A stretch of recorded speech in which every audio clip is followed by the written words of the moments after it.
civilmedia.mk. Слободно, независно, отворено. So you put the responsibility first on the government's shoulder, not on the citizens' part. No, I don't. Which is remarkable indeed You cannot put it on by the a citizens, politician. by the way. But you cannot put it on the citizens because we're here to govern. We're here to change, make the changes. So we're supposed to take the first steps. It's not the citizens. Is the environmental awareness, the level of environmental awareness, a challenge for you? I don't think that we don't have the awareness. I think the majority of our citizens are actually aware of it.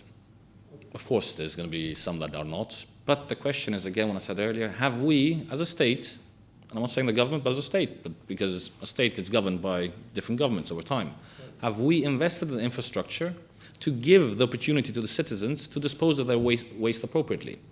Have we given the opportunity to our citizens to select their waste in the past? Not sufficiently. This is why we are actually working with the new laws. We're going to buy the infrastructure, we're going to buy the containers, separation waste. We're going to work together with the private sector because they're the ones that are producing the packaging that ends up being waste. So every time you buy something, in reality, at the same time, you're buying waste because the packaging at the end ends in the bin. But we want to be able to give our citizens the opportunity to go to the containers, separate plastic, paper, and the rest of the waste, for example.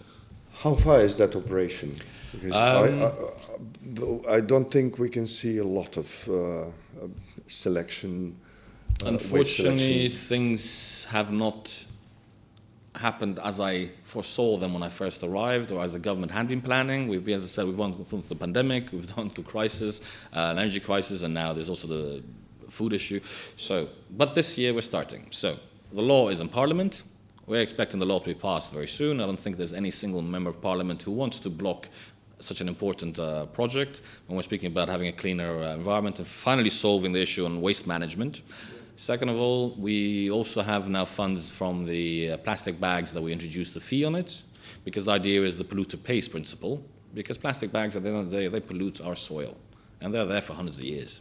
And then it pollutes the underground water that we drink from. So from that, we got about 750,000 euros plus minus, with which we will return back to the citizens because we will be buying these containers for our citizens. And then it's going to be our turn as citizens to start selecting our waste. If I were you, I wouldn't be too optimistic when you speak about our parliament and our politicians. You might arrive to some obstacles and blockades, but let's be hopeful, of course. I think it'd be a shame if anybody blocks projects which are of interest to the citizens, really. It's quite simple. I don't see why this would be blocked. There has never been anything against it. These projects have been worked with international community, with international banks. I don't think any member of parliament should be against such a project. I support your optimism, but I would be cautious anyway. I'm an optimist. I can't help it. civilmedia.mk. Слободно, независно, отворено.